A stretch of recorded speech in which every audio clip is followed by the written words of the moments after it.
بطولة براك برو الأوبن كلاس بادي بيلدينج، وكريس بامستيد عامل إيه في وسط الناس دي؟ وهل فعلا قادر إن هو ينافس في وسط العمالقة ولا لأ؟ كل التحليلات بتاعة البطولة بتاعة اليوم الأول هنشوفوها مع بعض النهاردة. خليكم معايا.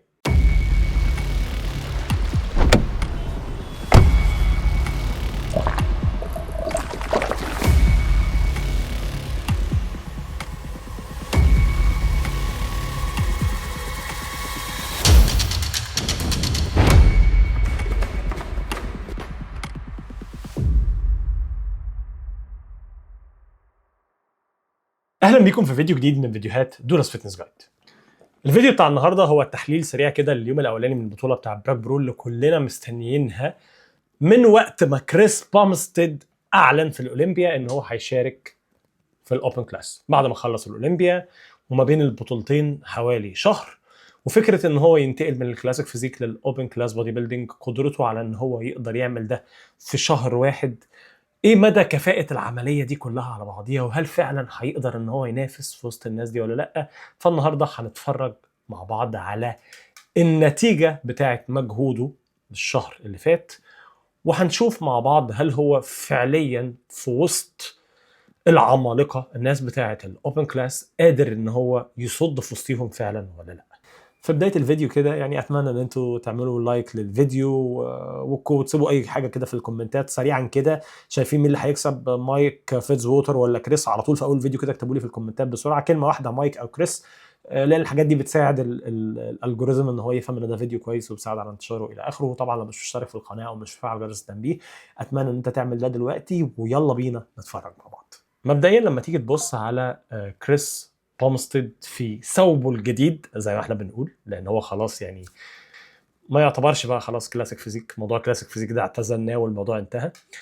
فهو فعليا مش من الطبيعي ان هو يقدر في خلال شهر ان هو يبني كتلة عضلية زيادة، لكن في معادلة صعبة هو اللي بيحاول ان هو يحققها فعليا في البطولة دي، ان هو يستفيد من الاستراكشر بتاعه اللي ليس له مثيل فعليا في الوقت الحالي غير الكيون، وكيون قصة تانية على جنب، وان هو يجي في اكتر صورة ليه فل، مع المحافظة ان هو ما يضيعش الميزة بتاعته ان هو دايما طبعا الكونديشن بتاعه تو ذا بوينت وعمره ما خيب ولا مرة.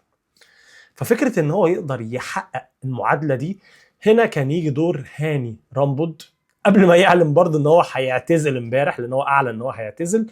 فتعالوا نشوف النتيجة فعلا بتاعت الكلام ده في وسط بقى الناس مش لوحده بقت عاملة ازاي. مبدئيا لما نيجي نبص على اللاين بتاعنا احنا عندنا كريستن والكسي وشون كلوريدا ومارتن فيتز ووتر وهورس ام دي وكريس بامستيد وماتيوس هولويج. دول الستة اللي موجودين قدامنا على الستيج. من اللطيف جدا لما تركزوا في الصور، واتمنى ان هي تكون واضحة بالنسبة لنا قدر المستطاع، الفيديو يكون موضح قدر المستطاع. كريس طول ما الستة واقفين هو في النص، وبيتم مقارنته بمايك فيتز ووتر وشون كلوريدا زي ما هو ظاهر قدامنا دلوقتي على الشاشة. لما تيجي تبص على كريس في وسطهم، طبعا طول بتاع كريس ليه عامل كويس جدا جدا في الوضع ده. حقيقي كريس شكله اوبن كلاس بودي بيلدر، يعني مش شكل واحد عامل ترانزيشن في خلال شهر خالص، لا الراجل فعليا واقف في وسط الناس عادي جدا كأنه واحد من اللاين. مش بس كده، انت بتتكلم مع واحد واقف في السنتر طول الوقت، فاذا هو بيتم مقارنة الناس التانية بيه. فانت بتتكلم على واحد كده كده في التوب 3. لما نيجي نبص قدامنا على المنظر اللي قدامنا هو كده كده في التوب 3. بيتم مقارنة الاثنين التانيين بيه، مايك فيتز ووتر وشون كلوريدا. طبعا الاقرب للاول والتاني هم كريس ومايك فيتز ووتر، شون كلوريدا بعيد شويه. لكن فكره ان انت في شهر واحد تقدر ان انت تحقق ده، انت حقيقي المفروض يعني هو وهاني طبعا يبقى هما الاثنين في منتهى الفخر بالشيب او المنظر اللي هم قدروا ان هم يحطوه على الستيج في الفتره دي.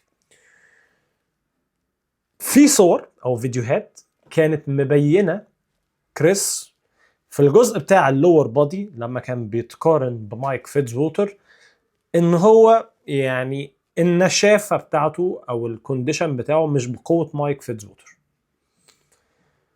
وفي صور تانية كانت جايبه الكونديشن كويس قوي. فهنا بقى يجي دور طبعا التصوير، ويجي دور الشخص اللي بيصور والاضاءه بتاعت الستيج الى اخره.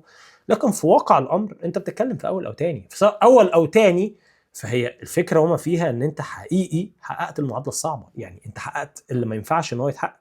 بصوا عليهم كده هما الاثنين سايد باي سايد. لا يعني كريس واقف جنب مايك. هي بصوا هنا دلوقتي ده اللي بقول لكم عليه. بص على الكوادز هنا باين ان كريس الكوادز افضل من مايك يعني ككونديشن.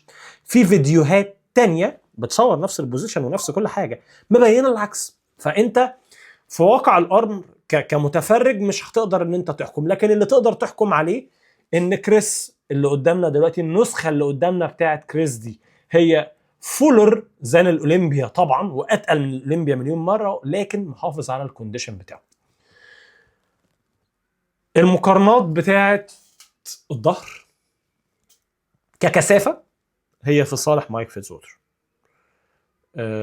طبعا. طب خلينا نوقف شويه نتفرج على اللي بيحصل ده، لان صراحه منظره لوحده رائع يا جماعه. المنظر مبهر. المنظر مبهر، وانا كنت واحد من الناس كنت يعني كريس وجوده كان ابتدى يعمل لي قله شغف. انا بتكلم بجد. ليه؟ لان خلاص هو موجود في الكلاسيك فيزيك وكل والكلام ده اتكلمنا فيه في الفيديوهات بتاعت الاولمبيا. ما خلاص هو الراجل الناس التانية بتتنافس على التاني والتالت وهو كده كده اول والموضوع منتهي.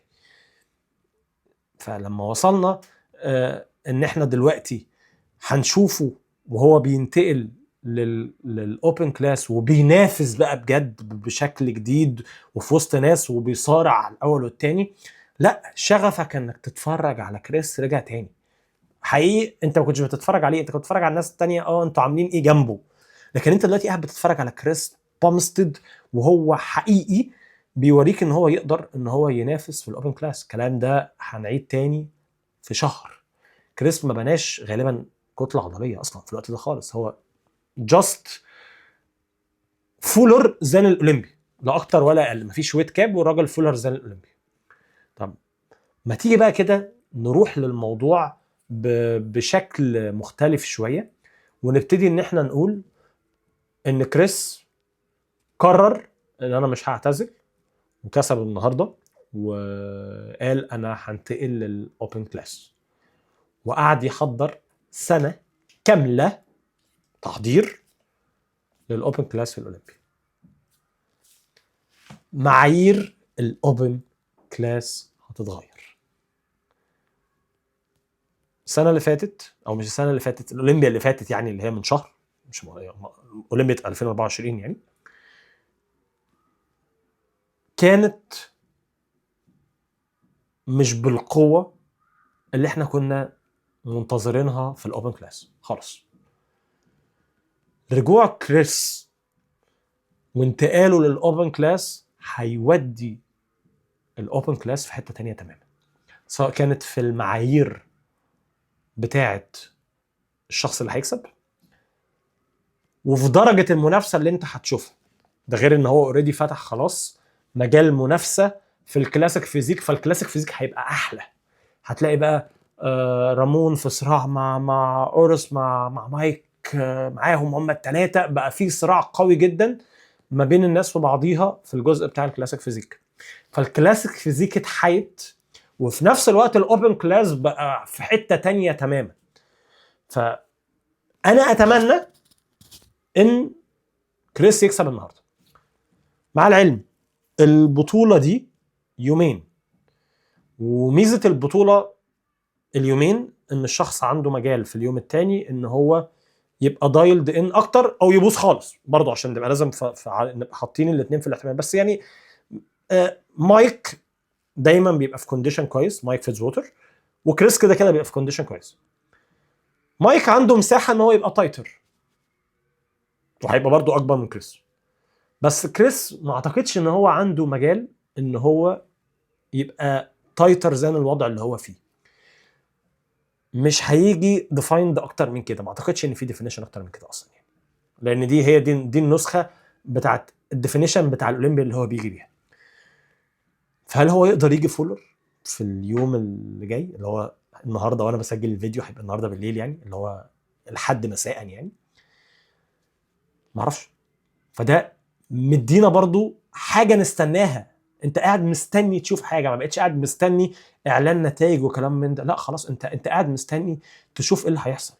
وخلي بالكم ان براك برو من البطولات اللي زي ما هم بيقولوا عليها غيرت الكارير بتاع ناس كتير. يعني في بدايه البطوله كانوا عاملين زي سلايد شو كده يعني للناس اللي هي كسبت في براك برو، بقت من العتاوله بتوع الاوبن كلاس، زي عندك كاي جرين، زي عندك دينيس وولف، ويليام بوناك، سامسون داودا، ديكستر جاكسون.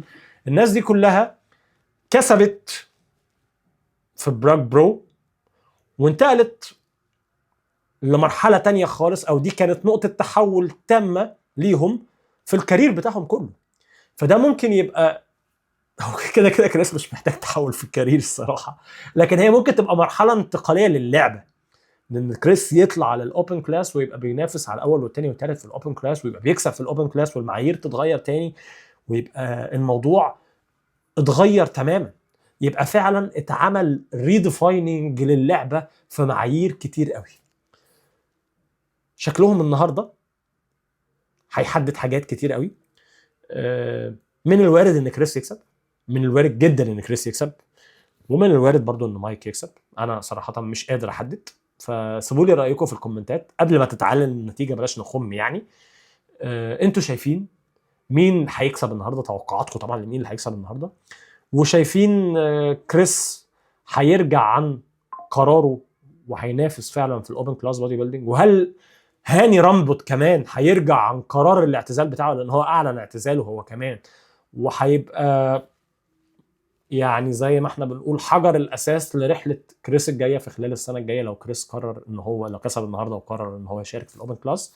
مستني كده دردشه لطيفه منكم معايا في الكومنتات تحت، واتمنى الفيديو الصغير ده يكون يعني لم لكم الدنيا كلها. انا حاطط نفسي في الخلفيه وسايب الفيديوهات قدامكم عشان تبقوا مستمتعين بالفرجه على الفيديوز المده بتاعت الفرجه، ولان هو ده الهدف من الاساس، انك تبقى سامعني كصوت وبتتفرج على اللي حصل فعلا في البطوله. طبعا من الوارد ان الصوره ما تكونش افضل حاجه، لان طبعا دي فيديوهات متنزله من على النت بقى، انتوا فاهمين لما الحاجه بتنزل بيبقى الداونلود بتاع الكواليتي بتاعته مش افضل حاجه، ولسه الحاجات الاتش دي ما نزلتش. فده اللي انا قدرت ان انا اوصل له النهارده يعني، واتمنى ان هو ما يكونش خيب معاكم. لو وصلت لحد هنا وما عملتش لايك للفيديو، اتمنى انك تعمل ده دلوقتي، لانك عارف طبعا ان ده بيساعد الالجوريزم ان هو ينشر الفيديو والكلام اللطيف اللي انت متعودين عليه دوت. وطبعا لو مش مشترك في القناه او مش مفعل جرس التنبيه، اتمنى انك تعمل ده برضه دلوقتي.